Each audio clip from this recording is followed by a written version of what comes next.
Assalamualaikum warahmatullahi wabarakatuh. Kami dari kelompok 7 dari kelas Farmasi A akan membahas tentang sistem pencernaan pada anatomi fisiologi manusia. Sebelum membahas materi, saya akan memperkenalkan anggota dari kelompok 7. Di antaranya ada Anissa Salsabila, Awang Sudrajat, Maudila Jahrotunisa, Mira Khairunisa, dan Tiara Ameliana Syakira. Oke, selanjutnya saya akan membahas tentang sistem pencernaan. Sistem pencernaan adalah serangkaian jaringan organ yang bekerja untuk mencerna makanan. Nah, dalam sistem pencernaan, proses pencernaan itu terbagi menjadi dua. Ada pencernaan fisik, ada pencernaan kimiawi. Pencernaan fisik yaitu pengubahan makanan dari bentuk kasar menjadi halus dengan bantuan gerakan alat-alat pencernaan seperti gigi dan lambung. Sedangkan pencernaan kimiawi adalah pelarutan makanan oleh enzim-enzim pencernaan, mengubah makanan bermolekul besar menjadi molekul kecil.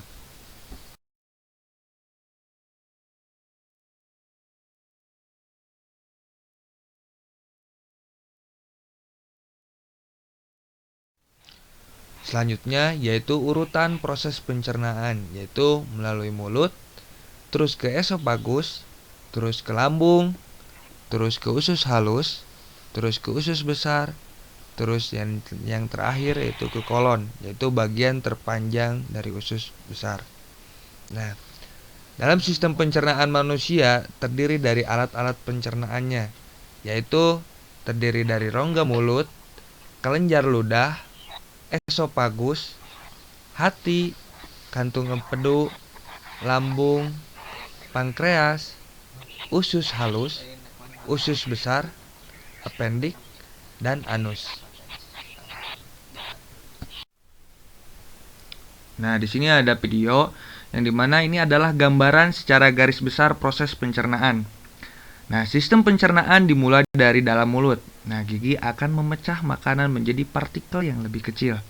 Terus kemudian bercampur dengan air liur untuk membentuk massa bubur atau disebut dengan bolus. Nah, saat makanan ditelan, langit-langit lunak menghalangi tenggorokan bagian atas yang disebut paring, yang mencegah masuknya makanan ke rongga hidung. Ketika makanan melewati epiglotis yang merupakan pelap seperti struktur yang mencegah masuknya makanan ke dalam trakea, itu mendorong ke bawah epiglotis makanan, kemudian memasuki pipa atau kerongkongan yang menghubungkan paring ke perut, dan dengan lembut didorong ke bawah perut dengan kontraksi dan relaksasi otot, seperti gelombang yang dikenal sebagai peristaltik. Saat makanan masuk ke perut, berbentuk seperti lendir, asam klorida dan cairan pencernaan hadir dalam perut bekerja pada makanan untuk membantu mencerna melalui tindakan kimia membran mukosa, melindungi dinding bagian asam lambung dari efek asam. Nah, asam klorida ini membunuh bakteri masuk bersama dengan makanan dan juga membantu dalam pencernaan protein. Cairan pencernaan mulai memecah protein yang dalam makanan menjadi bentuk yang lebih sederhana. Kontraksi otot di perut mengocok massa makanan ini untuk lebih memecah dan mencampurnya dengan sekresi di perut untuk membentuk cairan kental. Nah, cairan kental ini disebut sime-sime atau keluar dari perut melalui gerakan peristaltik dan memasuki usus kecil di mana sebagian besar pencernaan terjadi. Selanjutnya ada rongga mulut. Nah, rongga mulut ini adalah tempat awal terjadinya pencernaan secara mekanik dan kimiawi. Nah, dalam rongga mulut terdiri dari gigi, lidah, dan kelenjar ludah. Nah, selanjutnya ada gigi. Nah, gigi itu mempunyai struktur. Yang pertama yang di atas adalah mahkotanya, terus ada lehernya, terus juga ada akarnya juga. Nah, di sini ada email, yaitu lapisan keras pelindung gigi. Terus juga ada dentin, yaitu tulang giginya. Terus ada pulpa, yaitu rongga gigi yang mengandung pembuluh darah dan saraf. Terus ada sementum, yaitu lapisan luar akar gigi. Dan yang terakhir ada gusi, yaitu tempat tumbuh dan menempel gigi. Selanjutnya, yaitu ada macam-macam gigi. Ya, yang pertama, ada gigi seri yang berfungsi untuk memotong makanan, ada gigi taring yang berfungsi untuk merobek makanan, ada gigi geraham depan dan gigi geraham belakang yang berfungsi untuk mengunyah dan menghaluskan makanan. Nah, selanjutnya lidah. Lidah tersusun atas otot lurik, epitel kubus, dan membran mukosa. Terdapat pada papila sebagai indera pengecap.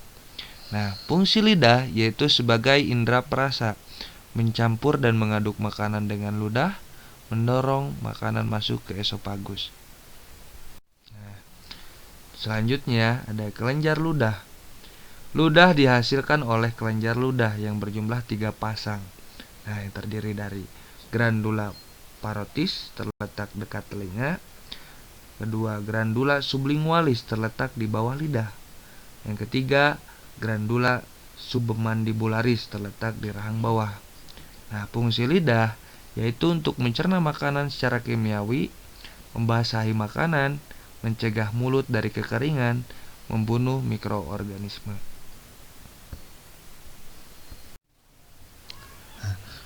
Dan selanjutnya yaitu ada paring. Paring adalah saluran alat pencernaan yang menghubungkan rongga mulut ke kerongkongan atau esofagus. Paring dilengkapi dengan epiglotis yang dapat membuka dan menutup.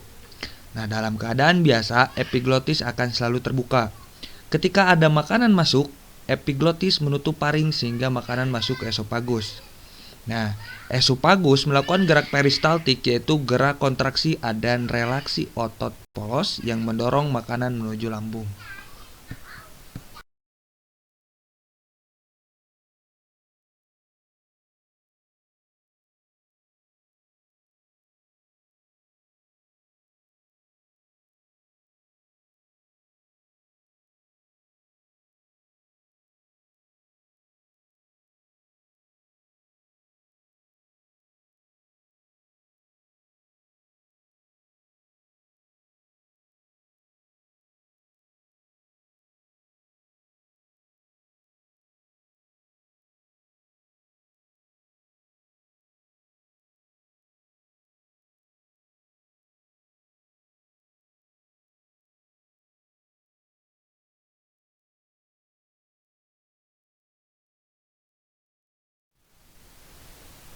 Nah, terus ada lambung. Lambung adalah kantung makanan dalam sistem pencernaan. Nah, lambung melakukan gerak peristaltik dan pencernaan enzimatik, yaitu perpaduan gerak antara peristaltik dan getah lambung yang menghasilkan makanan berbentuk bubur yang disebut kim. Nah, gerak peristaltik lambung yaitu berfungsi untuk mengaduk, mencampur makanan dengan getah lambung dan mendorong makanan keluar dari lambung. Nah, selanjutnya ada struktur lambung yang terdiri dari kardia, yaitu bagian atas dekat jantung, ada pundus, bagian tengah yang membulat, terus ada pilorus, bagian lambung dekat usus, terus ada badan lambung, yaitu kantong seluruh lambung, ada membran mukosa, yaitu melindungi lambung dari abrasi lambung, yaitu ada stringer esophageal, menjaga makanan yang masuk agar tetap di lambung. Terus juga ada sphincter pylorus, yaitu menjaga agar makanan tidak keluar sebelum pencernaan selesai. Nah, selanjutnya ada usus halus, yaitu saluran pencernaan lanjutan dari lambung yang terdiri dari duodenum, yaitu tempat bermuaranya pankreas dan kantung empedu hati, dan pencernaan kelenjar makanan dengan enzim-enzim kelenjar pencernaan. Terus yang kedua ada jejunum, yaitu tempat pencernaan makanan dengan enzim-enzim usus halus. Terus ada elum, yaitu tempat diserapnya sari-sari makanan hasil pencernaan yang sudah paling sederhana. Nah, selanjutnya ada struktur usus halus. Struktur usus halus terdiri dari eritrosit, yaitu sel epitel yang menyerap sari-sari makanan. Ada sel goblet atau parietal, yaitu sel yang berfungsi untuk menghasilkan getah. Terus juga ada pili, yaitu lipatan pada dinding usus halus yang berfungsi untuk memperluas bidang penyerapan. Nah, selanjutnya yaitu usus besar. Usus besar atau kolon adalah saluran pencernaan lanjutan usus halus. Nah, di sini adalah tempat pertemuan antara usus halus dan usus besar yang menyempit disebut klem ileocekum. Klep ini berfungsi untuk menjaga agar makanan tidak kembali ke usus halus. Nah, kolon terdiri dari 3 bagian. Yang pertama ada kolon naik, yang kedua ada kolon mendatar, yang ketiga ada kolon turun.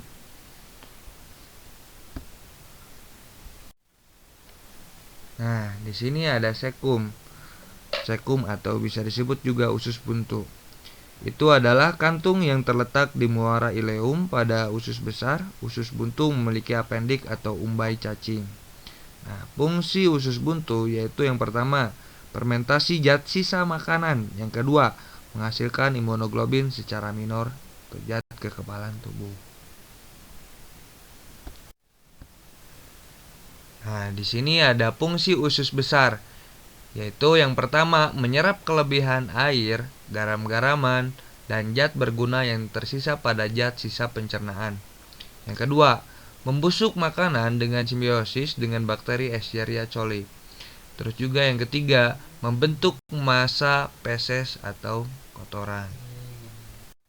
Nah, selanjutnya ada video, yaitu video proses pembuangan makanan, di mana ini adalah gambaran setelah nutrisi diserap di usus halus.